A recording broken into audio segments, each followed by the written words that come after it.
शांति।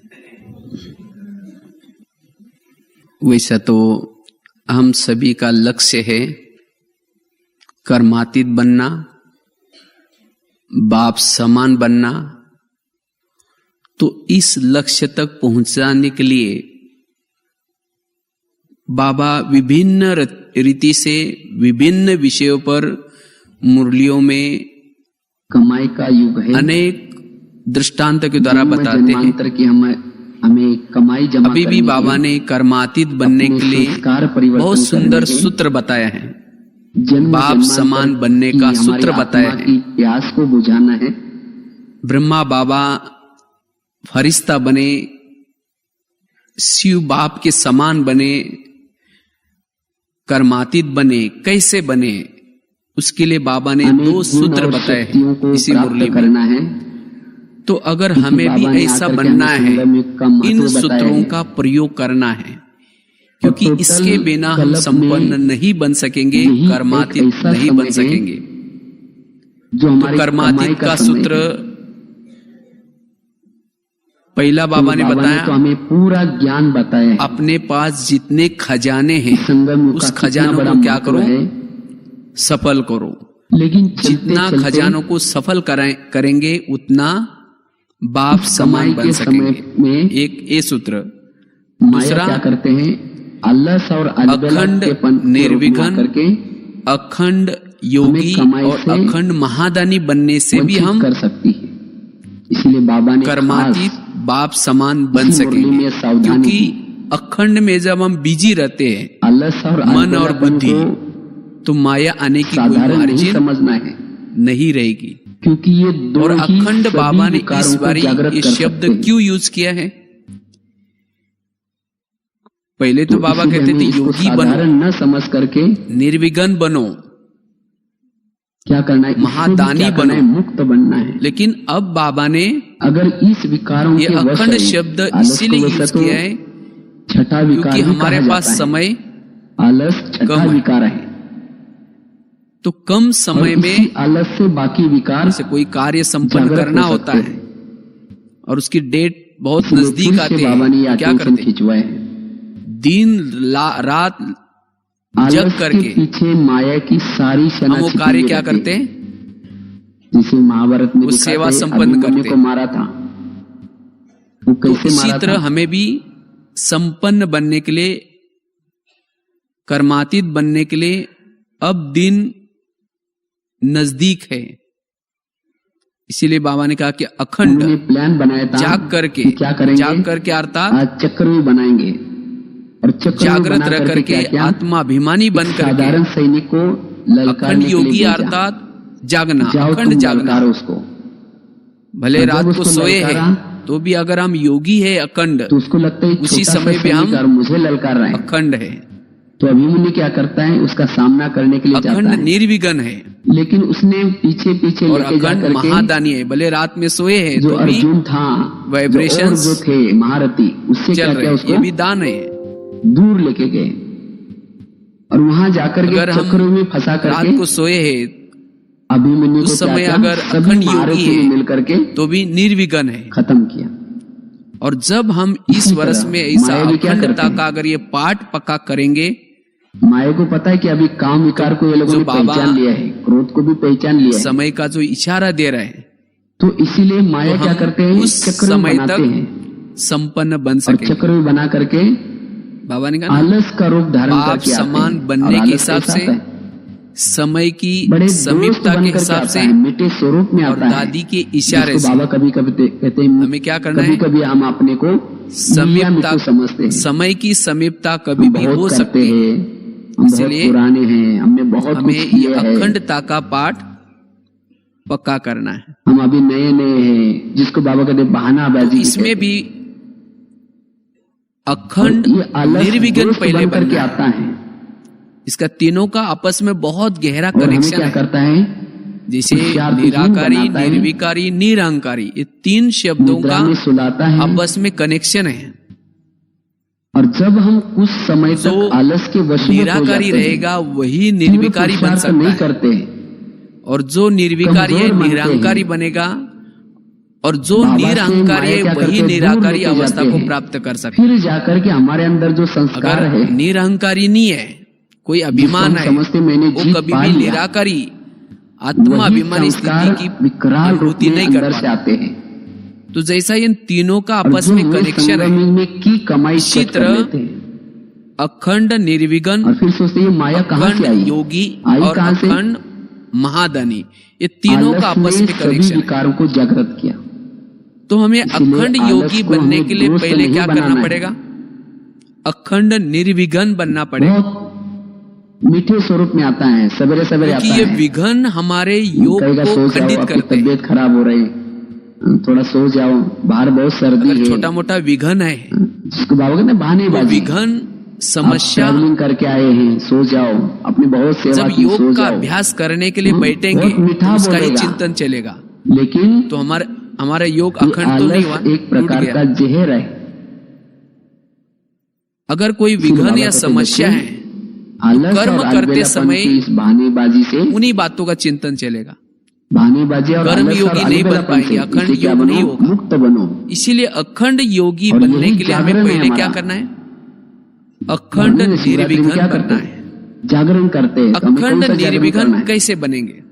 सदा ही आलस और अलबेलापन से निर्विघ्न मुक्त बनने बनना के है। लिए आज तक जो बाबा ने हमें ड्रामा का ज्ञान बताया है, इस संगम युग हमारी कमाई का आज समय तक है। जो ज्ञान की तो बातें आलस और बताई है, अलबेलापन जो कमाई में नॉलेजफुल नहीं करना होगा, जिन्होंने इस तो आलस ज्ञान की हमें क्यों गहराई आता को है? अच्छी तरह समझा है, एक तो स्थूल रूप में भी वही आता है, जीवन में आने और वाले सूक्ष्म रूप विघ्नों में में भी आता हल्का है। रह सकता है।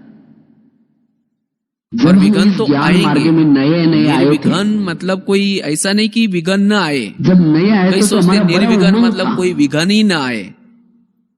निर्विघ्न बड़ा इसको नहीं उत्साह कहते। था। निर्विघ्न लेकिन अर्थात धीरे-धीरे उस विघ्न उमंग आए, और उत्साह को बातें आएंगी, कभी-कभी समस्या आएंगी, रोक लग जाते हैं। लेकिन मन में कभी कोई भी प्रकार उमंग की और उत्साह हलचल के नहीं। पंख कट जाते हैं। याद रखना है, मन में हमारे पुरुषार्थ की ये उसका दो पंख है, प्रभाव नहीं, उमंग और इसको उत्साह। कहते हैं निर्विघ्न।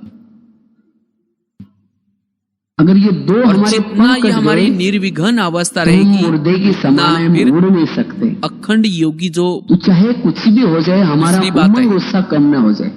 उसमें हम जा सकेंगे, जिसका क्योंकि उमंग उत्साह अखंड कम है, योगी बनने के लिए वही आलस अंतर्मुखता, है।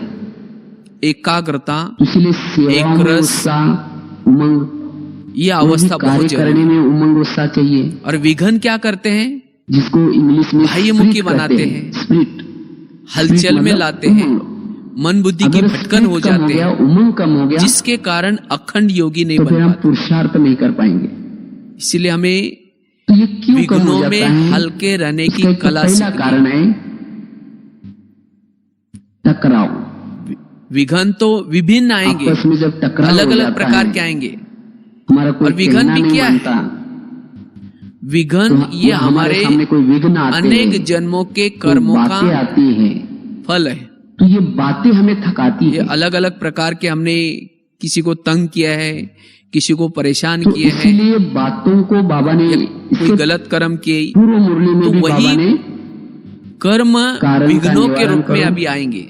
समस्या का समाधान करो, क्योंकि ये बातें कारण या कईयों समस्या के व्यक्ति के ये तरफ मन से को विघ्न थकाती आएंगे, है। प्रकृति के तरफ से विघ्न आएंगे, माया के तरफ से विघ्न आएंगे, लेकिन इन विघ्नों में हमें टकराव की परिस्थिति हो, निर्विघ्न चाहे कोई अर्थात समस्या की परिस्थिति हो, लेकिन मन तो और भी हमें बुद्धि के मन वश से कभी नहीं भी होना। थकना नहीं है। जिस बातों में हमारे मन के संकल्प तेज ऐसा चलते हैं, अगर वहाँ अखंड थकान आती निर्विघ्न है। रहेंगे तब अखंड इसलिए योगी बाबा बन ने सकते हमें हैं। ड्रामा का और जो ज्ञान भी दिया अखंड है। योगी दिया है वही अखंड ड्रामा का महादानी बन ज्ञान सकता है। इसलिए दिया है, कोई भी बातों से हमें महादानी हमारी थकान महादान ना आए। देने की आवश्यकता नहीं, बाबा तो हमें, लेकिन अगर लेकिन हम बाबा अखंड योगी है तो ऑटोमेटिकली वो दान इसलिए आए हैं, देगा हमारी ही। जन्म जन्मांतर की थकान उतारने इसका के लिए। अखंड योग है, लेकिन ज्ञान उसके में अंदर आने के गुण बाद नजर अगर हम आएंगे। थक जाते हैं, तो इसका मतलब मैंने ज्ञान को जब अच्छी तरह ज्योति अंदर से समझाई नहीं जागृत है। है, जैसे सूरज निकला है उसे इसलिए हमें कभी भी किरणें थकना फैलेगी, इस तरह से नहीं अखंड है। योग ये है, ना अपना एक रात के तो उससे राही, वाइब्रेशंस थक मत फैलती जाना, रहेंगी। सुबह की मंजिल कोई हर पल चाहे कर्मों में भी वाइब्रेशन फैलेगी, चलते फिरते भी वाइब्रेशन फैलेगी। इसलिए हमें सबसे पहले क्या करना है, अखंड निर्विघ्न बनना है। असफलता चलो अभी 2 मिनट के लिए, या हम जैसे चाहते कोई कार्य नहीं होता, हमारा कोई कहना नहीं मानता, और उसके कारण हमें क्या होते हैं, एक थकान आती है, मन थक जाता है। लेकिन नहीं, हमें उसमें भी उमंग में रहना है। जैसे बाबा निराशवादी जो थे, ऐसे वालों के साथ भी बाबा होपलेस में भी होप रखते थे। तो वर्तमान समय में क्या करना है, हमें में भी होप अखंड निर्विघ्न बनने की आवश्यकता है, क्योंकि इससे हमारी काफी शक्तियां, लेकिन हमें एनर्जी वेस्ट होती जाती है, उसमें भी आशाएं रखनी है। इसीलिए विघ्नों में भी हम हल्के रहने का पुरुषार्थ करें। दूसरा कारण थकाती, कैसे थकते और विघ्नों को कभी कभी हम थकान आती है, विघ्न है लेकिन तो भी पुरुषार्थ नहीं छोड़े, विघ्नों को लेके उड़े। आज तक जो किया है पुरुषार्थ, जैसे एक छोटी सी कहानी सुनाते हैं, जैसे याद करते हैं, एक जगह पर थक जाते, पंछी थे, ये तो देखो क्या कुछ हुआ, नहीं करते, कबूतर थे, उसके ऊपर किसी ने आकर के जाल डाल दिया, वो कुछ नहीं करता, हम बहुत कुछ कर रहे हैं। कबूतर ने सोचा कि अभी अगर हम करके कभी हमें क्या होते हैं, ऐसे ही उसको तोड़ते रहेंगे तब तक वो व्यक्ति आकर के हमें क्या करेगा, शिकारी पकड़ लेगा।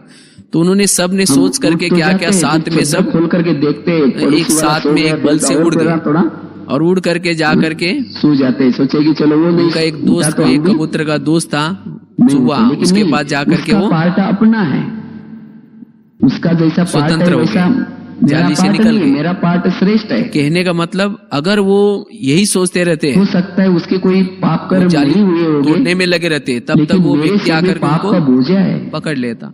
तो इसी तरह हमें भी अगर कोई विघ्न है, मुझे पुरुषार्थ करना है, अगर उस विघ्न को ही हम छोड़ने के में लगे रहेंगे, थकान नहीं आएगी। जो दूसरों को समय रूपी शिकार आकर के हमें पकड़ लेगा, दूसरों को अर्थात। तो इसीलिए विघ्न है, लेकिन विघ्नों को लेकर के हम उड़े, अलबेलापन वाले हैं। तो हमारा दोस्त बाबा हमें क्या करेगा, बड़े मीठे शब्द में कहा था, ये सब चलता है। इसीलिए विघ्नों को लेकर के हमें परेशान नहीं होना है, लेकिन पुरुषार्थ करते रहे। आज नहीं, कल नहीं सोचेंगे हम। उसके लिए बाबा ने ना मुरली छोड़ो, हॉल में ठहरे थे, ना योग छोड़ो, ना ज्ञान छोड़ो, 40 साल से ज्ञान में आते रहो, आते रहो। आज नहीं कल आपका विघ्न एक दिन भी मेरे सामने अमृत वाला नहीं की। इसीलिए मैं पुरुषार्थ नहीं छोड़ना सब चलता है। और विघ्नों में खास हल्के रहना है। विघ्नों का हमें नॉलेज चाहिए, विघ्न क्या है। ये तो कई बार हम विघ्नों में बड़े भारी रहते हैं, इस तरह से हमें विघ्नों में भारी रहते, क्या करना है तो ऐसे वाले फिर योगी नहीं बन पाएंगे। योग में वही बातें चलेंगी, हमारे संकल्प सारा वही वाइब्रेशंस फैलेगा, महादानी भी नहीं बन पाएंगे, असफलताएं। इसलिए विघ्नों में हमें क्या करना है, हल्के रहना। चिंतन करते बाबा ने खास चिंतन करते हैं, कर्म गति का मन से हम थके हुए अनुभव करेंगे। बाबा ने कहा समय अनुसार, इसीलिए हमें सभी को कर्म गति का ज्ञान के ऊपर अटेंशन रखना में, परिस्थिति में भी हल्के रहने की तीव्र पुरुषार्थी बनने के लिए कर्म गति का आएंगी, बातें आएंगी, क्योंकि जितना हमारे अंदर कर्म गति का ज्ञान स्पष्ट होगा, कि हमें उतना हम हल्के रह सकते हैं, कभी भी थकान नहीं होगी, सदा अथक होकर। और आगे चल करके समस्या, विघ्न, परिस्थितियां आती रहेंगी, और एक तो दूसरे को देखने से भी हमें क्या होते हैं, मुक्त होना इन बातों से। पुरुषार्थहीन आत्माएं हैं, उसको देखने विदाई लेने के लिए आएंगी, अंत तक आएंगी, लेकिन तो भी हमें कमजोरी देखने से, इनके प्रभाव से मुक्त रहना है। बाबा ने तो कहा किसी औरों को नहीं देखो, किसको देखो। तो इसलिए कर्म गति, विघ्नों में जितना कर्म गति का ज्ञान होगा, हम तो उतना हमारी अवस्था एक रस रह सकती है। पुरुषार्थ नहीं करता, उसके लिए भी एक पॉजिटिव भाव। कोई संबंधों से विघ्न आते हैं, जैसे समझो किसी व्यक्ति के पास कोई परिवार से विघ्न आते हैं, 500 रुपए है, तो ये संबंध में आने वाले जो आत्माएं नहीं है, और किसी का, इन आत्माओं का हमारा जन्म जन्मांतर का कोई ना कोई रिश्ता है, पगार है, अगर इन विघ्नों को हम सहन करते हैं, सुखी कौन सहन करने से वो 500 रुपए वाला, 500 रुपए हमारे जो आपस में पगार कम है, वो कर्म बंधन बने, क्योंकि वो भी जिसको 5000 पगार है, इसीलिए उसको क्या करना है, सहन करना है। और विघ्नों में जो पुरुषार्थ नहीं हमें करते, ये पता चलता है कि हमारे अंदर कितना